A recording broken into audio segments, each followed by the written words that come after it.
할렐루야, 반갑습니다. 우리 옆에 있는 분들 같이 인사하겠습니다. 반갑습니다. 예, 안녕히 가시길 바랍니다. 예, 오늘은 이제 민수기 16장 같이 보도록 하겠습니다. 이제 민수기 이제 13장, 14장에서는 어떤 내용이 있었냐면 이제 반역했죠. 하나님의 약속을 믿고 사실 들어가면 됐었는데 불순종한 거예요. 앞에 이제 하나님의 약속, 이 적과 꿀이 흐르는 이 땅에 내가 너희를 안식하게 하겠다라고 주님은 이제 몇 번이 아니라 자자대소손 이렇게 말씀하셨는데 그들은 딱 그 앞에서 그 자기들에게 보이는 대적이 너무 커 보였기 때문에 하나님이 오히려 작아 보였고, 그렇기 때문에 염려함으로써 그들은 다시 애굽으로 돌아가자는 그런 불순종을 합니다. 그때 하나님께서는 이거에 대해서 진노하셨고, 또 그들의 허물을 그냥 넘어가신 것이 아니라 용서는 했지만 1세대, 불순종했던 1세대는 전부 다 이 가나안 땅에 들어가지 못하고 그 40년 동안, 이 40년은 정탐 일수가 40일이었습니다. 하루를 1년으로 계산해서 40년으로 해서 광야에서 있는 거죠. 그래서 1세대가 광야에서 다 엎드러질 때까지 2세대는 거기서 준비를 하는 겁니다. 그래서 1세대는 사실 다 광야에서 전멸할 때까지 있었죠. 그리고 나서 2세대는 너희가 들어갈 것이다. 1세대에 들어가는 사람은 누구냐면 갈렙과 여호수아 두 사람밖에 없습니다. 그렇게 하나님께서는 그들의 불순종에 대해서 하나님은 그렇게 약속을 하시는 겁니다. 이렇게 보면 광야에서 이제 40년 인생을 살아갈 텐데 민수기 전체가 계속해서 연속성이 있습니다. 어떤 연속성이냐면 그들이 일관된 태도, 계속 불순종하고 원망하고 염려하고 걱정하고, 그러니까 믿음을 하나님께서는 믿음의 훈련을 시키기 위해서 이 광야라는 곳에서 하나님의 훈련의 장이 되는 거죠. 그래서 민수기가 영어로는 이제 더 넘버스라고 돼 있어요. 사실 앞에 숫자를 계수하는 것 때문에 이제 넘버스라고 번역이 되어 있는데, 그래서 민수, 백성들의 숫자를 센다 이건데, 메인 내용은 사실 그거보다는 광야에 있는 이야기가 훨씬 많습니다. 그래서 이 광야, 미드바르, 그러니까 광야에서라는 뜻이에요. 근데 이 미드바르라고 하는 뜻이 다바르라고 하는 지성소 안에서라는 그거의 어근을 갖고 있거든요. 그렇기 때문에 하나님이 말씀하시는 곳, 이거와 연결이 됩니다. 그래서 광야는 어떤 장소냐? 하나님의 돌봄이 있고, 무엇보다도 중요한 게 하나님이 말씀하시는 장소예요. 그래서 여러분, 우리가 광야 가운데 우리 있단 말이에요. 지금 이 세상 풍파가 많은 거친 세상 가운데, 이 광야 가운데 하나님은 말씀하신 하나님이에요. 그래서 그 말씀 가운데 우리는 믿음을 갖게 되고요. 그 말씀 가운데 이 믿음이 서기도 하고요. 말씀 가운데 우리가 믿음으로 하나님 앞에 순종함을 통해서 살아가는 그런 일정을 이 민수기가 이 교회에게 보여주고 있는 것입니다. 오늘 16장을 보시면 16장은 내용이 굉장히 길지만 한마디로 얘기하면 이제 하나님의 권위에 도전하는 장면입니다. 근데 하나님에게 직접적으로 하진 않았지만 하나님이 세우신 모세라고 하는 사람의 권위에 이 거스르는 모습이 나오는데, 거기에 이제 등장인물이 누구냐면 이제 레위의 증손 고핫의 손자 고라라는 사람입니다. 이 사람이 이제 주동자의 가장 핵심적인 인물입니다. 근데 고핫이 뭐냐면 레위 지파에 세 자손이 있어요. 게라리, 고핫, 그리고 무라리, 이렇게 세 자손이 있단 말이에요. 그 중에서 고핫인데요. 이 고핫이라고 하는 사람은, 고핫 자손들은 뭐라냐면, 그러니까 레위 지파가 전체가 다 성막 봉사를 하는데 그 중에서도 고핫 자손이 뭐냐면 지성물에 있는 것들을 다루는 사람이에요. 어떻게 보면 가장 안쪽에 있는, 가장 핵심되어지는 것들을 이제 성물들, 지성물이에요. 게다가 그 지성물을 다루는 사람이 이 고핫 자손이에요. 그러니까 마음이 좀 높아진 것 같아요. 제가 보니까 하는 일이 워낙 중차대하다 보니까 마음이 높아진 것 같아요. 그래서 이 고라와 그 다음에 이제 르우벤의 지파 사람들, 뭐 다단, 아비람, 그 다음 온이라는 사람들이 당을 지었습니다. 무리를 지었다는 거예요. 그들만 있는 게 아니라 2절에 보시면 이스라엘 총회 자손 중에서도 택함 받은 사람, 지휘관 250명. 다른 타번역에 보면 이 사람들이 그러니까 유명하다기보다 뭡니까? 거기서 다 알려진 인물이에요. 지휘관이고 두려움들인 겁니다. 딱 했을 때 어느 지파에 누구? 그럼 다 아는 사람이에요. 250명이 아주 결속을 해가지고 이 모세의 권위, 즉 또 모세와 아론의 권위에 그걸 대적을 하는 거죠. 뭐라고 얘기하냐면 3절에 보세요. 그들이 모여서 모세와 아론을 거슬러 이렇게 얘기합니다. 너희가 너무 분수에 지나다. 회중이 다 각각 거룩하고 여호와께서도 그들 중에 계시는데 너희가 어찌하여 여호와의 총회에서 스스로 높이느냐 이렇게 얘기하는 거예요. 우리도 하나님께서 함께 하시고 너희도 함께 하시고 우리도 함께 하시고 그런데 너희가 너무 분수에 지나다. 이게 영어 성경에 보면 너희가 너무 멀리 갔다는 거예요. 너희 너무 멀리 갔다는 건 뭐냐면 너희의 영역에 밖에 지금 일을 하고 월권을 행사하고 있구나 이렇게 얘기를 하는 거예요 지금. 네. 그리고 스스로 높인다. 지금 스스로 높인 게 아니죠. 모세와 아론은 하나님이 이미 레위기에서 권위를 주셨어요. 내가 세웠다 이렇게 말씀하시고 하나님이 그들을 통해서 하나님의 그 통치와 다스림이 지금 이제 진행되어지는 것인데 이 사람들은 자기들도 직분이 있고 자기들 지금 뭔가 있기 때문에 모세에 대해서 이런 얘기를 하는 겁니다. 이걸 듣고 4절에 보면 모세가 듣고 엎드렸다 이렇게 되어 있는데요. 세 번역에 보시면 엎드리고 이제 기도했다라고까지도 번역이 되어 있어요. 그 다음에 이제 뭐라고 얘기하시냐면 이제 모세가 겁났을 거예요. 하도 막 그러니까 이제 그러면서 모세가 그들에게 항상 모세는요 그런 일이 있을 때마다 막 뭐라 그 맹비난이 올 때마다 비난을 감수해요. 그 다음에 하나님의 판결을 기다립니다.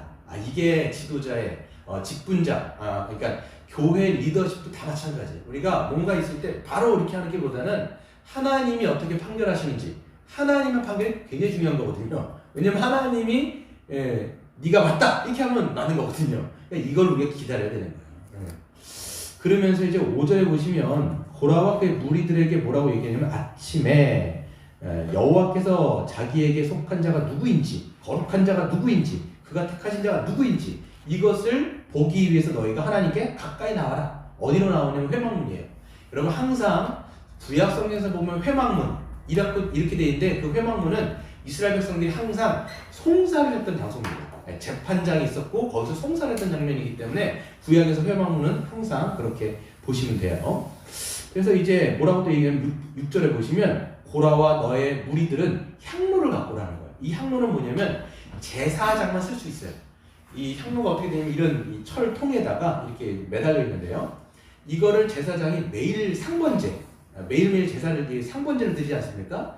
번제단에 있는 불을 갖다가 그 향로에다 넣고 그 다음에 거기서 향을 어디다 피냐면 그 성소에 들어가서 분향단에다가 하는데 쓰는 게 바로 향로입니다.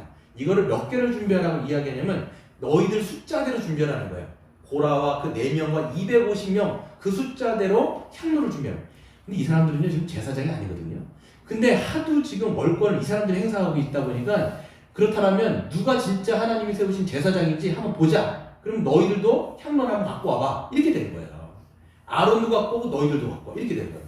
진짜 제사장이 누굽니까? 아론이잖아요. 그러니까 너도 갖고 오지만 너희들도 갖고 와. 이렇게 해가지고 250개의 향로를 갖고 오고 거기다가 불을 피우고 향을 피우라고 이야기합니다.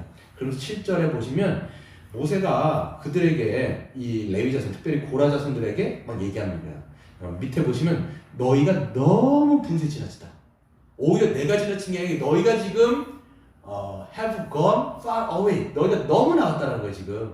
너희가 맡은 영역도 귀한데 지금 그걸 넘어가가지고 분에 넘치는 일들을 너희가 하고 있다 이렇게 얘기하는 거예요. 8절 보세요.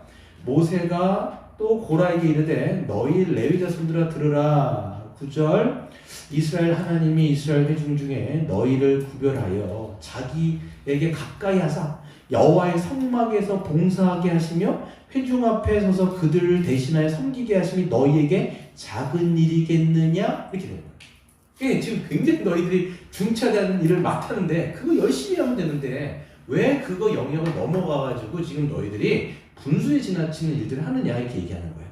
그러면서 왜 너희가 아론이 하고 있는 제사장의 직분들을 너희는 지금 또 구하고 있느냐? 너희가 지금 족하지 않느냐? 인업하지 않느냐? 이렇게 성경이 번역하고 있는 거예요. 그러면서 11절에 보시면 여호와를 거스른도다. 네. 너희 무리가 지금 모여가지고 너희가 지금 하고 있는 일이 뭐냐면 여호와를 거스르는 거야 지금. 나를 거스르는 게 아니라 아론을 거스르는 게 아니라 나를 세우신 여호와의 권위에 너희는 지금 아주 대적하고 있는 거야. 이렇게 얘기하면서 아론이 어떤 사람이기에 너희가 그를 원망하려느냐라고 이야기를 하고 있는 거죠. 그러면서 이제 12절에부터는 직접적으로 소환을 합니다. 모세가 누구를 소환하냐면 고라를 먼저 부르는 게 아니라 르우벤의 지파 다단과 아비람이라는 사람을 부르러 그 사람 사람의 장막에 사람을 보냈어요. 사람을 보내가지고 모세가 지금 뭐라고 한다, 가봐라 이렇게 얘기했는데 이 사람들은 딱 거두절미하면서 우리는 올라가지 못하겠다. 딱 거두절미하면서 손사래를 치는 거죠.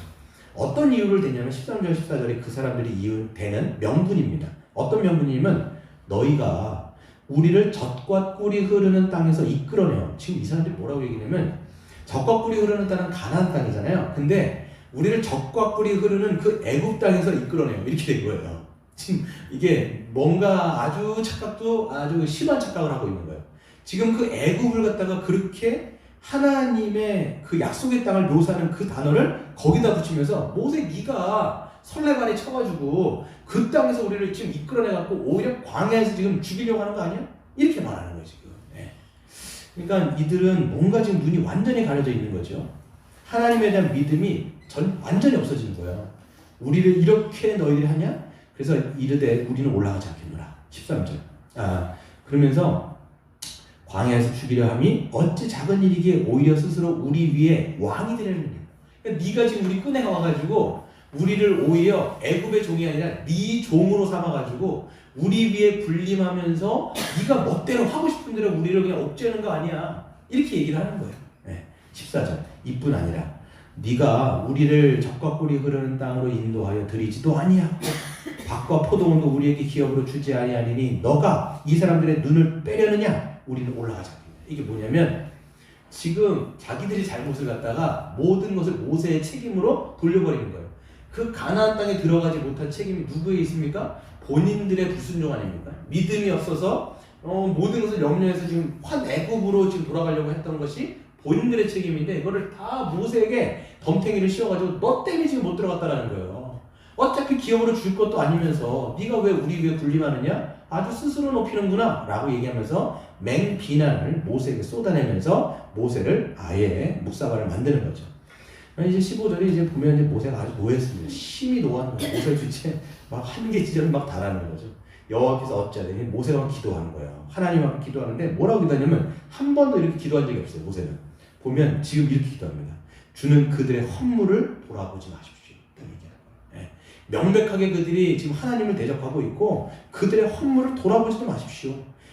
그리고 나는 그들의 나귀 한 마리도 빼앗은 적이 없고 그들 중에 한 사람도 해한 적이 한 번도 없습니다. 그러니까 지금 모세가 리더십을 발휘했던 것은 하나님의 그 명령을 따라서 어떻게 보면 그 양무리들을 가나안 땅으로 인도하기 위해서 지금 모든 것을 수행했던 거죠. 근데 이제 그 일들이 믿음으로 하지 않았던 그 어떻게 보면 그 이스라엘 백성들 본인들의 어떤 허물이 굉장히 많은데도 불구하고 모세에게 탓하면서 그것들을 다 맹비하긴 했기 때문에 그들의 허물을 돌아보지 말아달라고 이렇게 기도를 합니다. 그러면서 이제 모세는 고라에게 얘기하게 됩니다. 어떻게 보면 마지막 통보로 얘기를 하는 거죠. 우리는 아론과 함께 내일 여호와 앞으로 너희들 나와라. 내일 나와라. 시간이 하나님께서 말씀하신 대로 나와라. 근데 나올 때 그냥 나오지 말고 17절 제각기 향로를 들고 그 위에 향을 얹고 각 사람이 그 향로를 여호와 앞으로 가지고 오라. 향로는 모두 몇 개요? 250개. 너와 아론까지도 각각 향로를 가지고 와라. 이렇게 얘기합니다. 그래서 이때 이제 어떻게 했냐면 그들 전체가 모세와 아론도 함께 전체 회막문에 모여갖고 향로를 지금 들고 있는 겁니다. 모세는 향로를 들고 있잖아요. 그리고 아론이 향로를 들고 있고 그 다음에 고라의 전체 무리들이 향로를 들고 회막문에 딱 서 있는 거예요. 누구의 판결을 지금 기다리고 있는 거냐면 재판장이신 하나님의 판결을 기다리고 있는 거예요. 그랬을 때 그들은 가만히 있지 않습니다. 고라 자손들이 지금 어떤 모습으로 되어 있냐면 딱 이 선을 가르면요, 요 앞에 모세와 함께 있는 사람들이 있고 그 다음에 이 고라와 함께 있는 사람들이 대치하고 있는 상황이에요. 대치하고 있는 거예요. 이 선을 딱 해가지고 근데 고라 자손들이 막 또 비난하는 거예요. 여기 있는 250 몇 명들이 막 비난할 때 이때 하나님이 영광 가운데 등장하셔가지고 모든 일들을 해결을 하시는 거죠. 딱 한 게 뭐라고 하냐면 20절에 보시면 여호와가 모세와 아론들에게 말씀합니다. 뭐라고 말씀하시냐면 21절 이 회중에게서 떠나라는 거예요. 네, 떠나라. 내가 순식간에 그들을 멸하겠다. 이게 뭐냐면 하나님이 지금 모세와 아론 너희 빼놓고 내가 싹 다 죽여버리겠다 이렇게 얘기를 하시는 거예요. 그랬더니 이제 모세는 뭐라고 얘기냐면 22절 그 두 사람이 엎드려 이르되 하나님이요 모든 육체의 생명의 하나님이요 한 사람이 범하였거늘 어떻게 온 회중에게 진노하십니까? 지금 이 사람들 이 무리들이 잘못된 건데 왜 전체를 다 죽이시려고 합니까? 하나님 그렇게까지는 하지 말아 주십시오라고 모세가 기도를 하는 거예요. 그랬을 때 23절 보시면 쭉 말씀하시면서 24절에 보세요. 회중에게 명령하여 이르기를 너희는 고라와 다단과 아비람의 장막 사방에서 떠나라. 그러니까 지금 그 대치된 상황에서 그 잘못하고 있는 무리에게서 너희 온 회중은 떠나라 이렇게 얘기하는 거예요.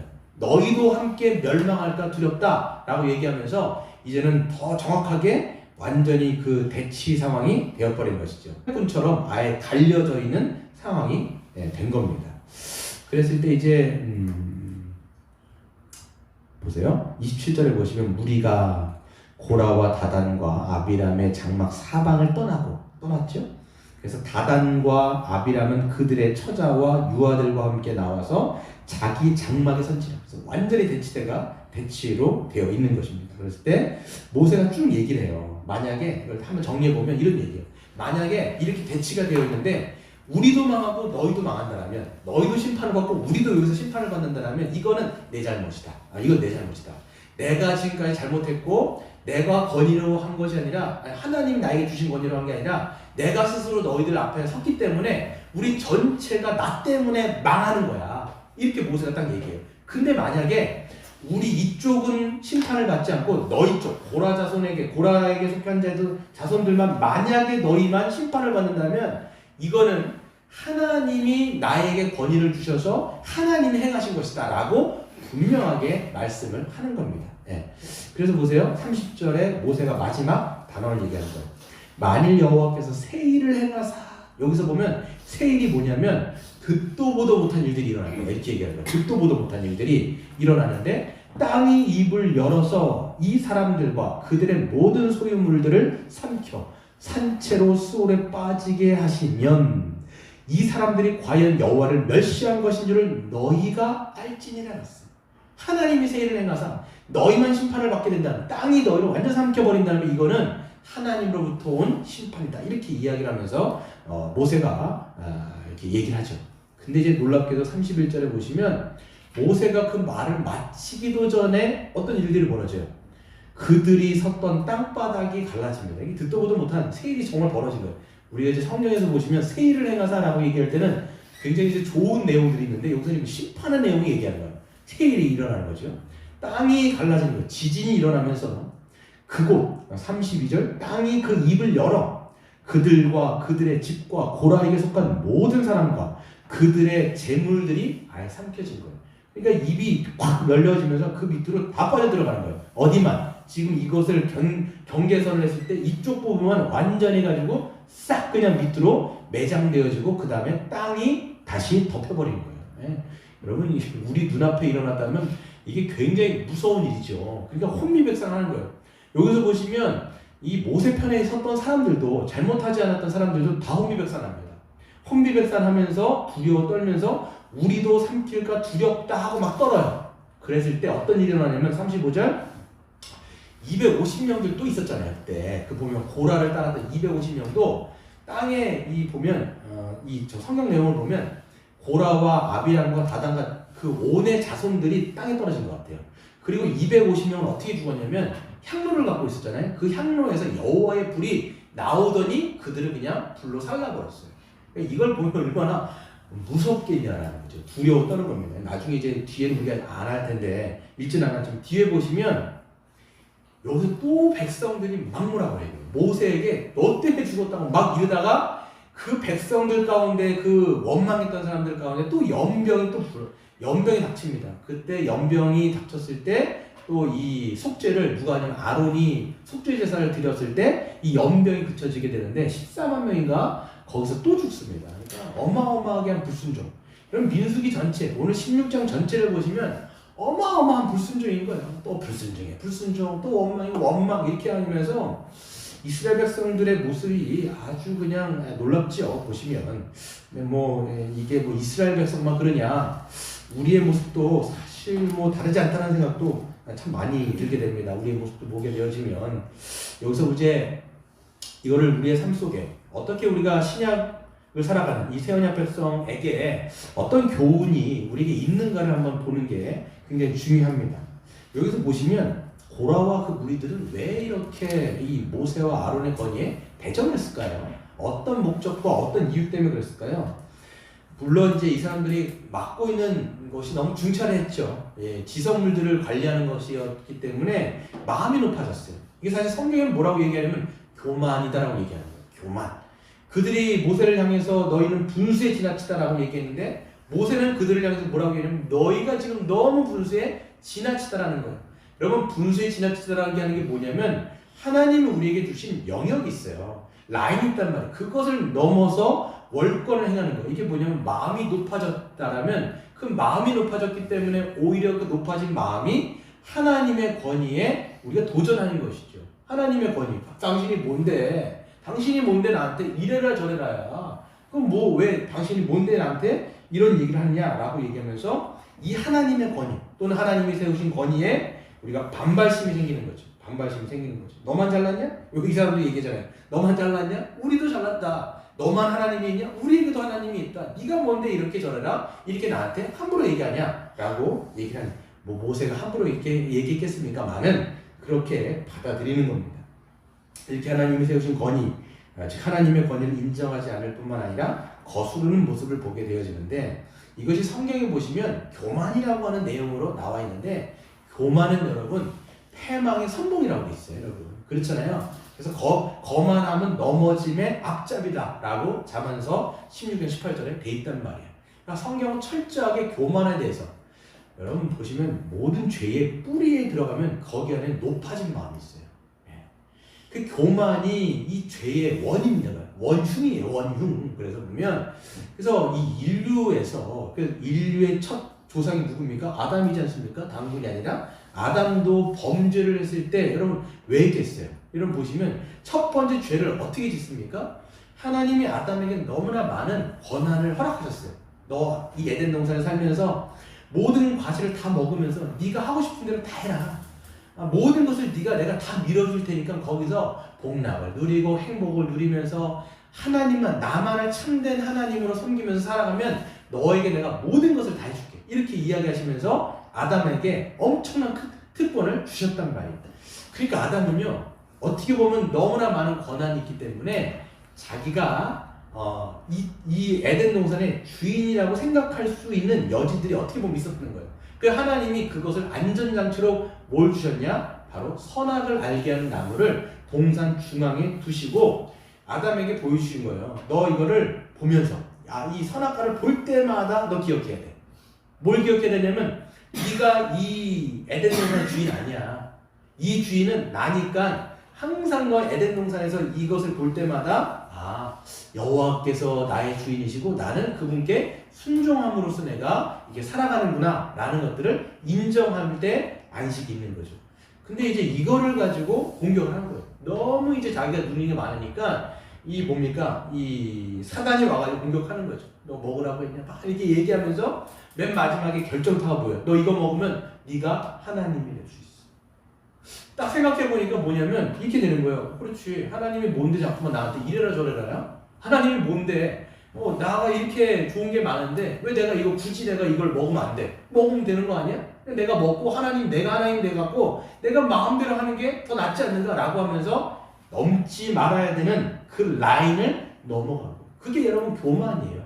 분수에 지나친 거죠. 하나님이 거기 가운데 딱 두셨을 때 자기가 운행해야 되는 자기가 움직여야 되는 영역인데 그거를 넘어가서 하나님의 권위에 대적하여지는 모습이 바로 그 아담에게 있었다는 겁니다.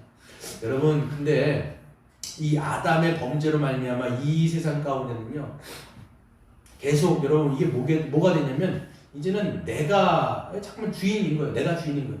하나님이 없기 때문에 하나님이 우리의 왕이 아니시기 때문에 우리의 마음은 어떠냐? 잠깐만 내가 하나님이 되어서 내가 원하는 대로 내가 하고 싶은 대로 이렇게 살아가는 것이 이 세상인 거죠. 여러분 제가 여러 번 좀 몇 번 말씀드렸던 것처럼 포스트 모더니즘 시대에 저와 여러분이 살고 있습니다. 포스트 모더니즘 시대라고 하는 게 뭐 여러분 뭐 눈에 보이는 것이냐 하면 안 보여요. 그냥 이거는 공기와 같은 거예요. 우리의 공기, 눈에 보이진 않지만 그런 흐름들이 이 시대에 굉장히 깊숙하게 들어와 있다라는 것입니다. 여러분 고기가 이제 문화라고 얘기하는 게 있잖아요. 문화. 그러니까 여러분 문화라는 거 여러분 인식하세요? 우리 인식 잘 못해요. 물고기가 자기가 물속에 살면서 물이라고 하는 것을 인식하지 못하는 것처럼 우리도 마찬가지로 이 포스트 모더니즘이라고 하는 이 세속의 흐름을 우리는 인식을 못하지만 이것이 실제적으로 존재한다는 거예요. 그게 포스트 모더니즘의 시대인데 어떤 시대냐라고 하면 간단하게 말씀드리면 진리라고 하는 것이 밖에 있는 거예요. 이 진리라는 게 여러분 밖에 외부적으로 존재하잖아요. 이게 여러분 하나님이 절대 타자로서 권위를 가지시고 우리에게 말씀하시는 게 그 진리라는 말이에요. 근데 포스트 모더니즘 시대로 지금 어떤 시대냐면 그 진리는 내 안에 있어라고 얘기하는 거예요. 진리는 내 안에 있어 이렇게 하는 거예요. 그러니까 권위를 인정할까요, 안 할까요? 내가 권위가 되는 거예요. 하나님이 권위가 아니기 때문에 그분이 어떤 존재하는 게 아니라 내 안에 진리가 있기 때문에 누가 왕이에요? 내가 왕인 거예요. 그러니까 내가 좋으면 그건 진리가 되는 거예요. 내가 만족이 되면 그게 진리가 되는 거예요. 그러니까 최종 권위를 누가 갖고 있냐면 내가 갖고 있는 거예요. 그러니까 나에게 만족이 되면 그게 좋은 거가 되는 거죠. 그래서 여러분 보시면 지금 이 시대를 살아가는 모든 세상의 흐름을 보세요. 그냥 내가 만족하면 그게 오케이. 그게 진리인 거예요. 그래서 그것을 따라서 나의 행복만을 따라서 막 살아가고 있는 그것을 추구하는 것이 마치 괜찮은 것처럼 살아가는 것이 지금 바로 이 시대라고 우리는 말씀을 드릴 수가 있습니다. 이거는 여러분 뭐 지금 시대만 그런 게 아니라 원래 이 세상이 타락한 이후부터는 계속 그래왔어요. 성경에서는 그 시대를 어디냐면 사사기 시대가 그랬어요. 사사기 시대에 보시면요, 사사기 시대가 이제 이스라엘 백성들이 살아가는데 하나님의 절대 권위를 순종해야 순종하지 않아요. 순종하지 않아요. 그러니까 사사기에서 계속 얘기하는 게 뭐예요? 성경의 그 사사기의 주제가 뭐냐면 그때의 왕이 없으므로 자기의 소견대로 있다라는 거예요. 여러분 하나님의 권위가 있고 하나님이 말씀하시는 그 절대 타자이신 절대 외부의 권위에 그렇습니다. 그게 하나님의 말씀입니다. 순종을 해야 될 텐데 그게 아니라 자기가 왕인 거예요. 하나님이 없기 때문에 내가 왕인 거예요. 그때 여러분 이스라엘에게 왕이 없었어요? 있었어요? 분명히 왕이 있었죠. 근데 그들이 하나님을 왕으로 인정하지 않는 거예요. 그러다 보니까 내가 왕이니까 소견에 오른 대로. 소견이 뭐예요? 내가 원하는 대로 막 하면서 살아가는 게 옳은 거라고 생각하면서 그렇게 살아가는 게 사사기의 내용이었다라는 것이죠. 그래서 여러분 보시면 이 시대의 흐름은 바로 내가 최종 권위예요. 이 권위. 그래서 문제는 여러분 세상은 원래 그래요. 하나님이 없이 살아가기 때문에 다 자기가 하나님이고 자기가 최종 권위. 그건 당연하겠죠. 세상은 그렇다 치는데 이런 흐름들이 교회 안에 들어오면서 문제가 시작되는 겁니다. 여러분 교회 안에 만약에 이런 흐름이 들어오면 어떻게 되겠어요? 우리가 하나님을 믿는다라고 이야기하지만 하나님의 권위 인정 안 해요. 그렇기 때문에 내가 하고 싶은 대로 내가 원하는 대로 하는 거예요. 뭐 성경이 있다고 치지만 내가 원하는 대로 내가 하고 싶은 대로 내가 신앙생활 하는데 무슨 당신이 상관이 있습니까? 이렇게 이야기를 하게 되는 것이죠. 그러다 보니까 교회도 마찬가지예요. 교회도 이게 막 뭐예요? 이 요즘 점점 이제 교회가 소비자 중심적으로 차고 바뀌어요. 이게 보면 세상은 소비자 중심이잖아요. 기업이 여러분 어떻게 누구 눈치 봅니까? 소비자의 눈치를 보면서 어떻게 하든 소비자가 원하는 대로 해주는 게 여러분 기업의 모습이잖아요. 그렇죠? 근데 교회도요 마찬가지로 소비자 중심적으로 돼버리는 거예요. 그러니까 신자가 와서도 뭘 하냐면 종교적인 서비스를 난 받아야 돼. 내가 하고 싶은 대로 내가 원하는 대로 나를 좀 만족시켜줘. 그럼 목회자는 어떻게 되냐면 그렇지 고객님의 눈치를 보면서 고객이 원하는 대로 고객의 마음이 불편하면 그 고객의 비율을 건드리지 않기 위해서 살살살살 하면서 눈치 보는 거죠. 그러니까 이게 교회가 여러분 교회는 누구 중심입니까? 여러분 하나님 중심.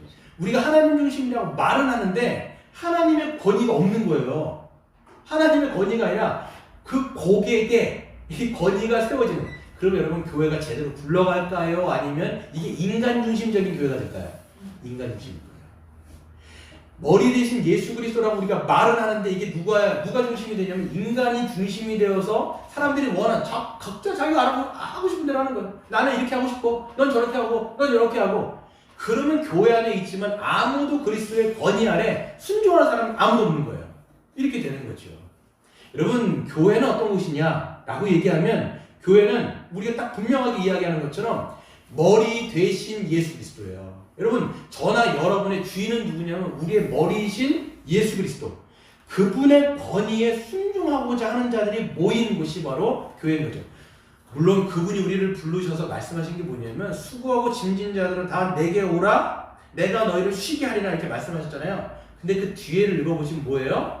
나의 멍에는 가볍고 나는 겸손하여 너희는 나의 그 가벼운 멍에를 매라는 거예요.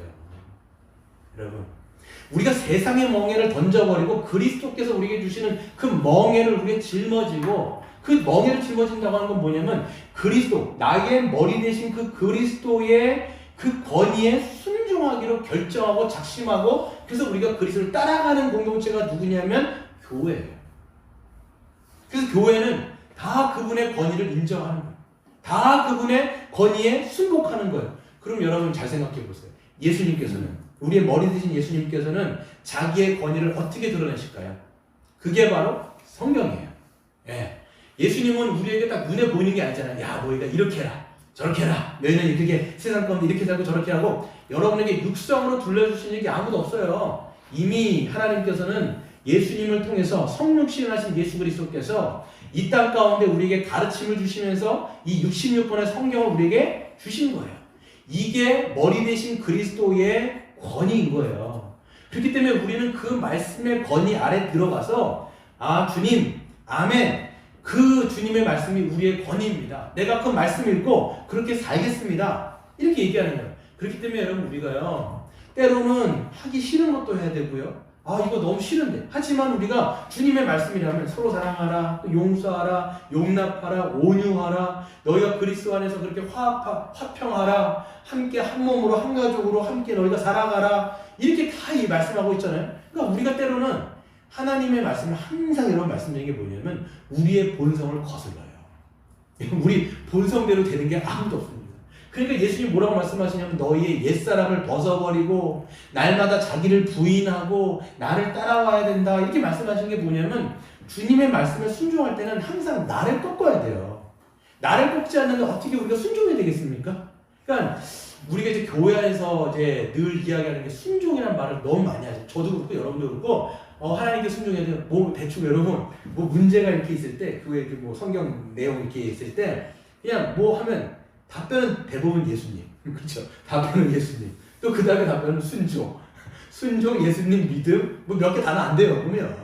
근데 여러분 보시면 순종해야 될 내용들이 있을 거 아니에요. 성경의 내용이 우리가 쭉 이렇게 있으면 그 내용들 가운데 우리가 읽어보면서 아, 그렇지. 이것이 나의 원함은 아니지만 나의 어떤 본성을 거스르지만 주님, 내가 그렇게 순종하겠습니다. 이렇게 하는 거예요. 그래서 여러분 공동체가 굉장히 중요한 건데, 예전에 이제 뭐 카톨릭이 저는 이제 좋다고 얘기 말씀드리는 건 아니지만 예전에 이제 물론 그 중세 시대 때 너무 이제 흐름이 성경하고 엇나가기 시작하자마자 사람들이 이제 어떻게 정말 신앙을 지키려고 하는 사람들이 수도원에 모였어요. 수도원으로. 예, 우리가 이제 처음에는 사막으로 들어갔어요. 이게 사막의 교부라고 얘기하는 사람들이 있어요. 사막에서 정말 철저한 금식을 하면서 고행을 하면서 자기 신앙을 지켰단 말이에요. 근데 이런 흐름들이 어떻게 만들어지냐면 나중에는 또 이 수도원의 영성이라고 얘기하면서 수도원을 만들어서 세상과는 좀 구별되어서 거기 안에서 생활을 했어요. 수도원에서 하는 게 뭐냐면 일하고 기도를 균형 잡히게 합니다. 그러면서 거기서 이제 일도 하고 기도도 하는 거예요. 그러면서 그 사람들이 중요하게 여겼던 게 뭐냐면 거기 안에 규율을 따르는 거였어요. 그 안에 수도원에 여러분 그 베네딕트 선교사 아시죠? 베네딕트 선교사가 그 수도원의 규율을 첫 번째로 아주 체계적으로 만들었던 선교사, 그 수도사 중에 한 명입니다. 베네딕트 수도사라고. 그 사람의 그 규율을 보면 굉장히 엄격해요. 근데 사실 보면. 근데 거기에 딱 들어오는 사람들은 뭐냐면 자기를 꺾고 거기에 순종하는 것을 배우면서 주님의 말씀 가운데 순종하는 것을 몸에 익히는 거예요. 이게 굉장히 중요하더라고 보니까. 그러니까 이걸 자기를 꺾는 것들을 우리가 해야 되는데 이게 지금 우리 이제 새언약 시대에 우리는 이제 교회 안에서 하는 거예요. 교회 안에서 이런 흐름 안에서 자기를 복종하고 자기를 순종하면서 하나님의 권위 가운데 자기를 쳐서 복종하는 것. 이것들을 우리가 훈련하는 공동체가 바로 교회라고 우리는 이야기할 수가 있는 것이지요. 그래서 여러분 첫 번째 교회는 이 권위는 하나님이 주신 이 성경의 말씀의 권위예요. 두 번째는 뭐냐 보시면 주님은 교회 안에서 어떻게 또 성경의 권위를 드러내실까? 그럼 이것을 이 성경의 권위를 드러내는 사람이 바로 누구냐면 바로 직분자입니다. 이 직분자가 누구냐? 우리가 여러분 교회 안에서 이미 말씀을 드린 것처럼 목사와 장로가 이런 하나님의 말씀의 권위를 잘 가르치고 전함을 통해서 이 교회를 주님의 양떼를 잘 다스리는 직분이 바로 이 목사와 장로라고 말씀을 드릴 수 있죠. 그래서 여러분 헌법에 보면 7이라고 나와 있는데 7이는요 성도들을 치는 게 아니라 이게 뭐냐면 이치대로 다스린다라고 하는 내용이에요. 이치대로 다스린다. 이치는 뭐예요? 하나님이 주신 성경의 기준과 원리에 합당하도록 성도들을 어떻게 해요? 주님의 양들을 치는 거죠. 그래서 예수님이 베드로와 요한에게 뭐라고 말씀하셨냐면 너희는 내 양을 쳐라 이렇게 돼 있어요. 영어 성경에 보면 take care my sheep 이렇게 보면 나의 양들을 잘 다스려라 라고 말씀을 하신 겁니다. 그렇기 때문에 교회 안에 이제 목사와 장로는 실질적으로 굉장히 중요하겠죠. 그러니까 모세가 이야기했던 대로 해야 돼요. 모세는 뭐라고 얘기해요? 내가 그들의 뭐예요? 양 한 마리라도 그들의 나귀를 착취한 적이 없으며 내가 그들에게 해를 가한 적이 없습니다. 이게 이제 목사와 장로가 바라보면서 해야 되는 태도예요. 그러니까 자기의 욕망과 자기의 야망 때문에 그 성도들을 어떤 그 야망의 도구로 쓰는 게 아니라 정말 하나님 앞에서 청렴하고 정말 그 목사와 장로는 하나님의 말씀의 기준이 되어서 양심의 거리낌이 없이 누구를 위한 거냐면 주님을 위하고 양떼를 위해서 자기가 헌신해야 되는 게 누구냐면 목사와 장로인 거예요. 그래서 말씀대로 성도들을 잘 자기의 유익이 아니라 주님의 유익대로 인도해야 되는 책임이 있는 거죠. 그래서 뭘 하는 거예요? 말씀을 가르치기도 하고 또 권면하기도 하고 때로는 그렇게 하지 않을 때 책망을 하기도 하고 회개를 요청하는 거예요. 그게 여러분 디모데전서 4장 2절에 보시면 이렇게 합니다. 뭐라고 얘기하면 사도 바울이 디모데에게 너는 말씀을 전파하라. 때를 어떤지 못 어떤지 항상 힘쓰라. 범사에 오래 참음과 가르침으로 경책하며 경계하며 권하라. 경책이 뭐냐면 correct, 바로잡아주는 거예요. 경계한다는 게 뭐냐면 rebuke, 꾸짖는 겁니다. 권하는 게 뭐냐면 그 사람을 말씀으로 권면해서 세워주는 거예요.